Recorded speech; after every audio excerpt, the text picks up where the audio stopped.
للہ الامر من قبل ومن بعد للہ الامر من قبل ومن بعد ان الحکم الا للہ الخلق والامر واللیل والنہار وما سکن فیہما للہ وحدہ ان العزت للہ جمیعا قل ان الامر کلہ للہ للہ ما فی السماوات وما فی الارض وان تبدوا ما فی انفسکم او تخفوه یحاسبکم بہ اللہ لہ ما فی السماوات وما فی الارض وما بینہما وما تحت الثرى وان تجہر بالقول فانہ یعلم السر واخفى وہ کون ہے اللہ، وہ کیسا ہے لا الہ الا ہو، صفات کیسی ہیں لہ الاسماء الحسنى۔ یہ میرے رب کا پیغام ہے پوری دنیا کے انسانوں کے لیے۔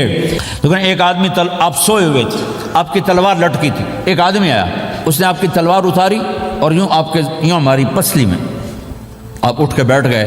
اب وہ قتل کے ارادے کے لیے آ چکا ہے اور تلوار یہاں ہے، کہتا من یمنعک منی، اب بول تمہیں کون بچائے گا؟ تو آپ نے مسکراتے ہوئے کہا اللہ، تو اس کے ہاتھ سے تلوار گر پڑی، تو آپ نے اٹھا لی، آپ نے یوں سیدھی کی، اب تو بچا، تجھے کون بچائے گا؟ وہ کہنے لگا مجھے تو ہی بچائے گا۔ وہ تو اللہ کو جانتا نہیں تھا، کہا بابا مجھے تو ہی بچائے گا۔ تو آپ کہتے ہیں اس کا سر اڑا دو، یہ نبی کو قتل کرنے آیا ہے۔ میرے نبی نے فرمایا کلمہ پڑھتے ہو؟ کہا نہیں پڑھتا۔ کہا جاؤ معاف کیا، جاؤ معاف کیا۔ یہ میرے نبی کے اخلاق ہیں۔ 20 سال جنہوں نے قتل کے منصوبے بنائے، قتل کے منصوبے، مکہ والے، جب آپ مکہ میں فاتحانہ داخل ہوئے، ابو سفیان سب سے زیادہ آپ کو دکھ پہنچانے والوں میں پیش تو آپ نے ابو سفیان کو عزت دی۔ جو ابو سفیان کے گھر میں داخل ہوگا اس کو کچھ نہیں کہا جائے گا۔ آپ تو ابو سفیان کو بلا کے سولی پہ لٹکاتے، اور آپ کہہ رہے ہیں جو ابو سفیان کے گھر میں جائے گا اسے کچھ نہیں کہا جائے گا، جو بیت اللہ میں ہوگا اسے کچھ نہیں کہا جائے گا۔ سارا مکہ سامنے، آپ یوں بیت اللہ کا دروازے پر یوں دونوں ہاتھ ایسے ٹکا کے کھڑے تھے۔ پھر آپ نے کہا میں کیا کروں گا اب تمہارے ساتھ؟ تو سہیل بن عمر نے کہا آپ کریم ہیں، کریم کے بیٹے ہیں۔ تو آپ نے کہا جاؤ میں نے معاف کیا۔ آپ تشریف لے جا رہے ہیں، ایک آواز ہے یا رسول اللہ، آپ نے یوں دیکھا کوئی نظر نہیں آیا، پھر آواز ہے یا رسول اللہ، تو آپ نے دیکھا کہ ہرنی ڈیر چھوٹی وہ کھڑی ہوئی رسی میں بندھی۔ تو آپ نے کہا کیا ہوا؟ کہا جی آپ کا صحابی مجھے پکڑ کے لایا ہے، میرے چھوٹے چھوٹے بچے بھوک سے رو رہے ہوں گے، آپ مجھے چھوڑ دیں، میں بچوں کو دودھ پلا کے واپس آ جاتا، مجھے پتا ہے میرے اللہ کی تقدیر میرے بارے میں کیا ہے۔ تو آپ نے کہا اگر تو واپس نہ آئی تو پھر؟ تو اس نے کہا مجھے اللہ جہنم میں ڈالتا۔ آپ نے اس کی رسی کھول دی، خود وہیں بیٹھ گئے۔ اس نے دوڑ لگائی اور پہاڑوں میں گم ہو گئی۔ تھوڑی دیر کے بعد وہ دوڑتی ہوئی آئی اور آ کے سر یا رسول اللہ میں حاضر ہو گیا۔ تو آپ نے اس کو باندھ کے وہیں آپ بیٹھ گئے نہیں۔ دیر کے بعد وہ صحابی آئے جنہوں نے اس کو شکار کیا تھا، پکڑا تھا، تو کہنے لگے ان کا یا رسول اللہ آپ یہاں کیسے؟ کہ میں ایک درخواست لے کر آیا ہوں۔ کہ کیا؟ کہ یہ ہرنی مجھے ہدیہ کر دو۔ کہ یا رسول اللہ سب کچھ آپ کا ہے، کہ نہیں بس یہ ہدیہ کر دو۔ یا رسول اللہ حاضر۔ تو آپ نے اس کو لے کر رسی اس کی گردن سے نکالی کہ جا بچی اپنے بچوں کے پاس جا کے خوشی منا، سچ نجات دیتا ہے اور جھوٹ ہلاک کرتا ہے۔ اور ایک صحابی ہیں ابو دجانہ۔ کون ابو دجانہ؟ السابقون الاولون من المہاجرین والانصار، اس میں پہلی صف کے صحابہ۔ کون ابو دجانہ؟ جب آپ حج پر گئے تو اپنی جگہ مدینے کا امیر ابو دجانہ کو بنایا۔ ابو دجانہ حج میں شریک نہیں ہوئے، کہ آپ نے اپنی جگہ ان کو اپنا نائب بنا کے وہاں کھڑا فرمایا ابو دجانہ میری جگہ پر مدینے کا امیر ہے۔ یہ وہ ابو دجانہ ہیں۔ کون ابو دجانہ؟ جو جنگ بدر سے لے کر آخری حج تک ہر سفر میں شریک ہیں، ہر سفر میں شریک ہیں۔ ان کی ایک بات میں بتانا چاہتا ہوں، پہلے تھوڑی سی ان کی ہسٹری بتانا چاہتا ہوں۔ کون ابو دجانہ؟ احد کی جنگ میں آپ نے تلوار اٹھائی، کہ اس تلوار کو کون لے گا؟ کئی صحابہ کھڑے ہو گئے۔ آپ نے کہا اس تلوار کا حق کون ادا کرے گا؟ سارے بیٹھ گئے، 3 آدمی کھڑے رہے، ایک زبیر بن عوام، ایک عمر بن خطاب، ایک ابو دجانہ۔ ان کا نام ہے سماک بن خرشنہ، سماک بن خرشنہ ان کا نام ابو دجانہ سے مشہور ہے۔ تو آپ نے تلوار نہ عمر کو دی، نہ زبیر کو دی، ابو دجانہ کو دی تھی۔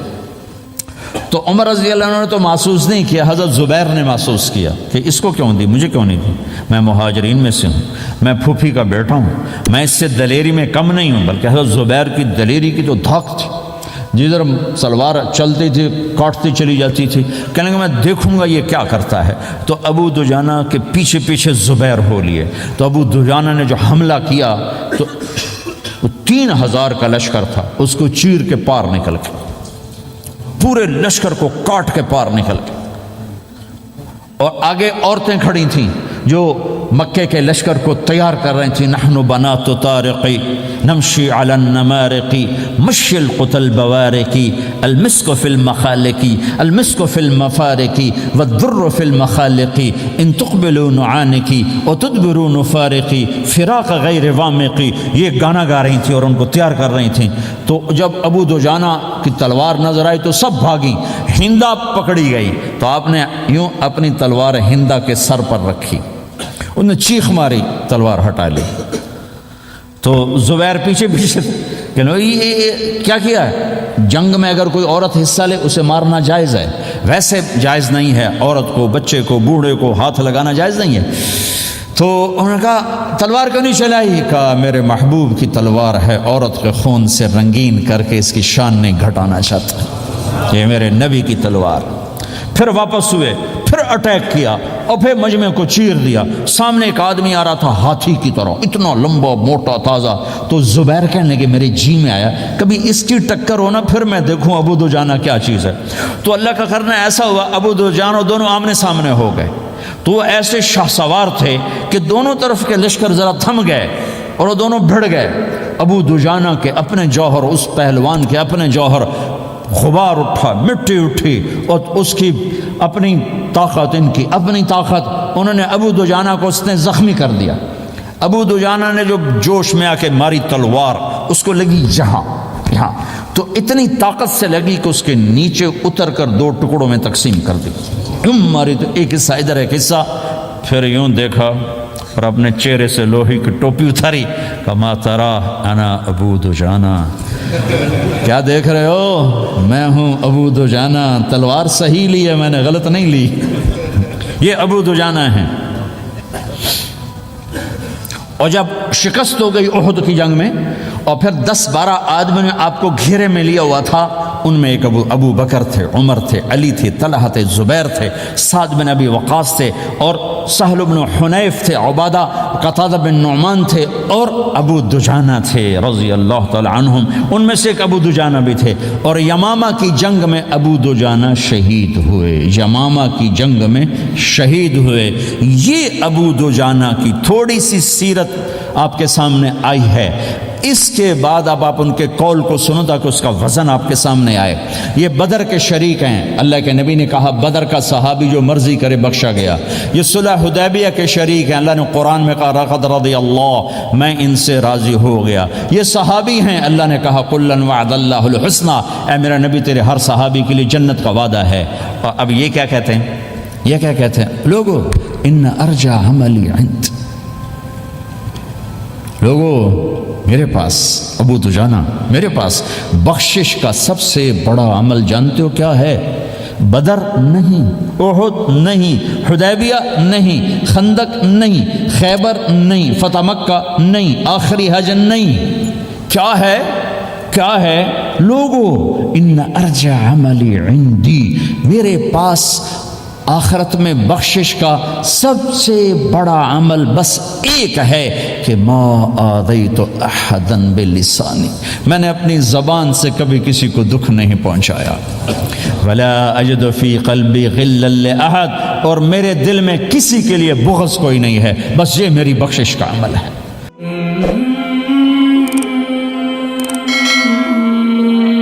ہے یہ قرآن میں اللہ نے یہ ذہن نبیوں کے قصوں سے ہمارا بنایا کہ موسیٰ علیہ السلام تشریف لا رہے ہیں، ان کے ہاتھ میں ڈنڈا ہے، اس پر یوں ٹیک لگا کے کھڑے ہوئے، تو اللہ نے فرمایا موسیٰ یہ کیا ہے؟ ما تلک بیمینک یا موسیٰ، موسیٰ یہ کیا ہے؟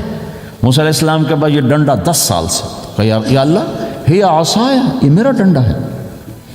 اب اللہ تعالیٰ آگے کچھ دکھانا چاہتے ہیں تو موسیٰ علیہ السلام سے لمبی بات کروائی، ہے عصایا، میرا ڈنڈا ہے۔